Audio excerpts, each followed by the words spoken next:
Hola amigos y buenos días. Today in this lesson we're going to learn how to greet people in Espanol. So this is following the second lesson of Duolingo and making it so that you can use it in conversación. The first thing to do is to note down, apuntar el vocabulario. So I have una lista del vocabulario that I've made from studying Duolingo y está aquí. And what I need to do with this vocabulario is estudiar and learn it off by heart. And it's not that hard to do. I'll show you how. First, we have una lista. Por ejemplo, we have hola, we have buenos días, which means good morning. Buenas tardes, which means good afternoon. Interesting, buenos días, but buenas tardes. And that is because el día is a masculine noun, and so we have bueno, and it's a plural noun, días, so it's plural buenos, buenos días. Tarde is a feminine noun, and it's plural, tardes. So we have buenas to go with the feminine plural noun. Buenos días, buenas tardes.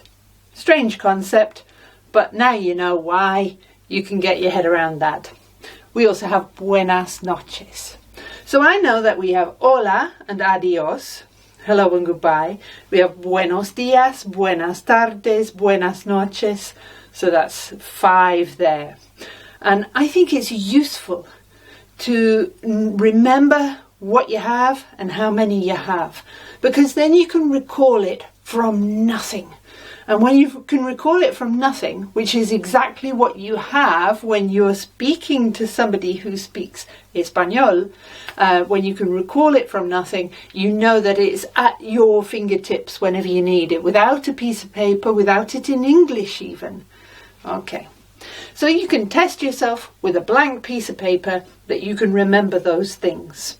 And you also have perdón, lo siento, I'm sorry, excuse me, mucho gusto, which is pleased to meet you. Mucho gusto. Hola, buenos días, mucho gusto. You can use your Español from the previous lesson, which is basic phrases. So you can say, yo soy Ruth. Mucho gusto. And we're starting to really get to know each other.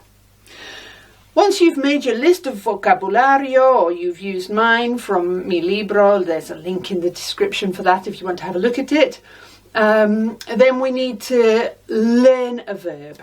It's always good to learn a verb every time you study. Today we're going to learn hablar. Notice there's no h sound with that letter H. Hablar means to speak. I think it's good because we have blah, blah, blah, hablar, and it means to speak or to talk. Yo hablo. Tú hablas. Él habla. Ella habla. When we're doing nosotros, that means we. Nosotros hablamos. Vosotros is for the Spanish peninsula. We're talking about Spain, and it's habláis. So that AIS makes an I sound. Vosotros habláis. That's informal when you're talking to more than 2 people, and it means you. When we have ellos, that means they, and it could be un grupo de hombres, a group of men, or un grupo mixto, un grupo de hombres, mujeres. If there are 99 mujeres y un hombre, it's a grupo mixto. Ellos is the word for they. If it's exclusively women, ellas. Ellas hablan. They speak. Ellos hablan. And we also have ustedes. Ustedes is a group of people when we're using the word you. And that is throughout Latin America. and it's formal or informal. It's also used in Spain for a formal group of people when we're saying you, ustedes, and it uses hablan as well. Ustedes hablan. If you want more information on how those pronouns work, then have a look at the language tutor video, which is linked somewhere here. Okay, we've learnt our verb.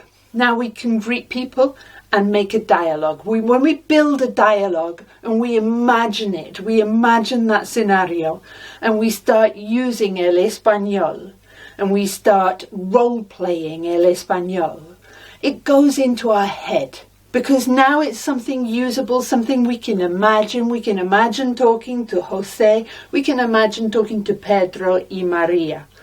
So we can say, hola, yo soy Ruth, mucho gusto, pleased to meet you. Hola, and we can ask as well, ¿tú eres Jose? Then we can respond, sí, hola, mucho gusto. And we can ask a question, ¿tú hablas inglés? Jose says no. Lo siento, disculpe, no hablo inglés. Hablamos español, we speak Spanish. Now we have a dialogue. It's based around the questions that you already are learning with Duolingo, but it's making it real. I wrote down a lot of questions based on the Duolingo vocabulary. In this book, I have written out 3 questions for every study session that can be answered in Español. These are questions that you should understand if you have done the greetings unit on Duolingo, because all the vocabulario is used from there. But you are answering them in a way that makes sense to you. By answering them, by learning el vocabulario, and by creating un diálogo, by learning un verbo, you're really beginning to make el español become real for you, and moving from just reading el español to producing el español, which makes it possible for you to use it when you are under pressure in that situation where you think, oh my goodness, I have to hablar español. The last thing I'd like you to do is a personal diary entry. And I've listed a few questions, well, lots of questions that you could use for inspiration, lots of suggestions that you could use for your journal. Today, I'm going to use the prompt, give yourself a compliment. So my compliment to myself, I'm using simple, short sentences, and I can use Google Translate to tell me how to say them en español. So the prompt is en español. Do we have? Give yourself a compliment. And my response is, okay, Ruth, tú eres una buena madre. Tú eres una buena hija. Tú eres buena contigo misma. Okay. Use simple sentences, and then when you come back, that's your personal reading that you should be able to understand by going back into your diary and reading what you've written, reading your past dialogues, reading your past journal entries. You will become fluent in Español. Now, the next clase will be getting around in a city, and we will also learn a very important verb, estar, which means to be. So as well as ser, meaning to be, we also have estar. I look forward to seeing you then. Hasta entonces, amigos. Adiós.